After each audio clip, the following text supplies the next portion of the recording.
मित्र हो, दर्शक हो, श्रोते हो आणि साहित्य रसिक हो. मार्मिक संवाद न्यूजच्या मार्मिक कट्ट्यावर मराठी भाषा गौरव दिनाच्या औचित्याने आपण संवाद साधतो आहोत.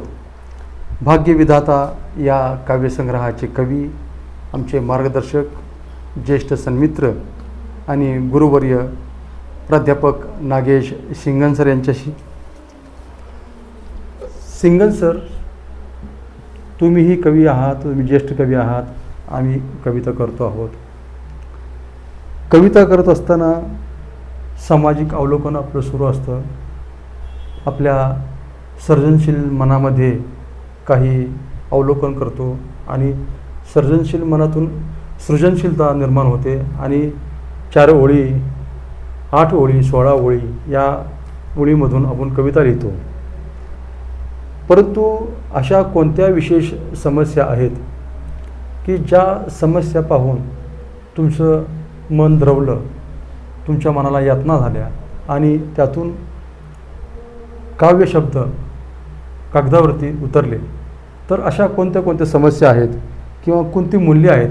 जीवनाची काही मूल्ये असतात, ती मूल्ये आहेत किंवा कोणत्या समस्या आहेत की ज्यामुळं तुम्हाला कविता लिहावीशी वाटली आणि तुम्ही ती कविता लिहिली आणि काव्यसंग्रह रूपामध्ये लोकांच्यापर्यंत पोहोचवली? तर ते आम्हाला ऐकायला आवडेल. कुठल्याही समाजामध्ये नेहमी वर्तमानकाळ असो, भूतकाळ असो, सज्जन आणि दुर्जन असे 2 भाग असतात. आणि हल्ली काय झाले, सज्जनांची संघटना करण्याऐवजी सज्जन फक्त काय म्हणतात, परमेश्वराला पंडित की तुलसी पूजा, फकीर का रोजा, भगवान तुम धरती पर आ जा और दुष्ट दुर्जन का बचा दे बेंड बाजा. हे बरोबर आहे का? सगळं परमेश्वरनंच करायचं. तुम्ही काय करताय? दुर्जनांचा करता लढा देण्याचं पण आपल्याजवळ धारिष्ट पाहिजे. मी शिक्षक पेशात असताना मला असं वाटत राहिलं की मुलांच्यावर आपण चांगले संस्कार घडवू. DED कॉलेजला मी मास्तरांना सांगत होतो, शिक्षक असतात ते, DED कॉलेजला शिकायला शिक्षक असतात. हो. आणि मग त्या शिक्षकांना सांगत असतो मी, मास्तर असावा फटका, त्याच्याजवळ नसावा गुटखा. मास्तर असावा नाटकी, पण तो नसावा नवटाकी. आणि मी आपला एक साधा मास्तर, हातात माझ्या खडूज असतं, फाटकं माझं असतं, मी आता साधा मास्तर. हे आपण जपलं पाहिजे शिक्षकांनी आणि मुलांच्यावर तसे संस्कार केले पाहिजे.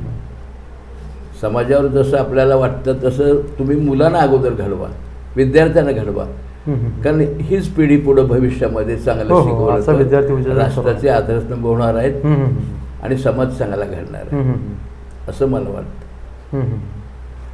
मग सर, समाजामधल्या काही प्रथा, रूढी, परंपरा याच्याविषयी तुम्ही काय मांडले का कवितांमधून?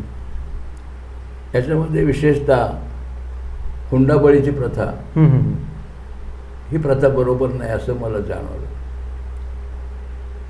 कारण हातावर मेहंदीची रिंग असते, हातात रिंग असते, अंगठी असते, हां, आणि हुंडा हा त्याचा मेन पॉईंट असतो. हुंडा दिला तर लग्न ठरतं. ही प्रथा बंद झाली पाहिजे असं माझ्या मनाला वाटत राहतं. आता प्रमाण कमी झालं खूपच, पण तुमच्या काळामध्ये ते खूप होतं. नाही, अजून सुद्धा सर आहे, कमी आहे प्रमाण, कमी आहे. नंतर असं वाटायला लागतं की समाजामध्ये मोठी माणसं, विशेषतः भ्रष्टाचारावर, की भ्रष्टाचाराचं पोतं ठिकठिकाणी उसळलं होतं, त्याला टाके घालण्याचं काम एकावर सोपवलं होतं, पोत्या सगळं तोच गायब होऊन गेला होता. बरं. ह्याचा मला वेदना होतात. मग असे कितीतरी आहेत. दारूविषयी व्यसनाधीनता. हां, ती बाई म्हणते, सरू ग सरू, माझं नाव सरू, नवरा पितोय दारू, आता मी काय करू? अशा ह्याच्यातून मला असं वाटतं की ह्या प्रथा बंद झाल्या पाहिजे. ती म्हणते, मी नवऱ्याची टिकली लावली, पण आता तर दारू पिऊन होतं, मग असला दादला नको गो बाई म्हणायची पळी येते. तो दारू पिऊन येतो मग पहिल्यांदा दादला होय, पण दारू पिऊन आला मग तिला असं वाटतं की असला आतला दादला नको बाबा. म्हणजे हे सर्व विषय तुम्ही तुमच्या कवितामधून मांडलेले आहे. म्हणजे समाजामधल्या ज्या अनिष्ट रूढी परंपरा आहेत त्याच्याविषयी, त्याच्या विरुद्ध तुम्ही लिखाण केलेलं आहे. त्याचबरोबर ज्या व्यसनांच्या मुळं आपली तरुण पिढी बर्बाद होते आहे, त्या व्यसनापासून तरुणांनी दूर राहावे म्हणून तुम्ही सकारात्मक कविता लिहिलेल्या आहेत. म्हणजे समाजामध्ये ज्या रूढी आहेत, परंपरा आहेत, त्या जर अनिष्ट असतील तर त्याच्याविषयी लेखकांनी लिहिलेच पाहिजे. आणि व्यसनाधीनता हा प्रश्न अनादी कालापासून आहे, आजही आहे, आणि त्या प्रश्नाविषयी प्रत्येक कवींनी, लेखकांनी लिहिलं पाहिजे. विशेषतः जो तरुण वाचन करतो त्याच्यावरती ह्या गोष्टीचा एक चांगला परिणाम होतो.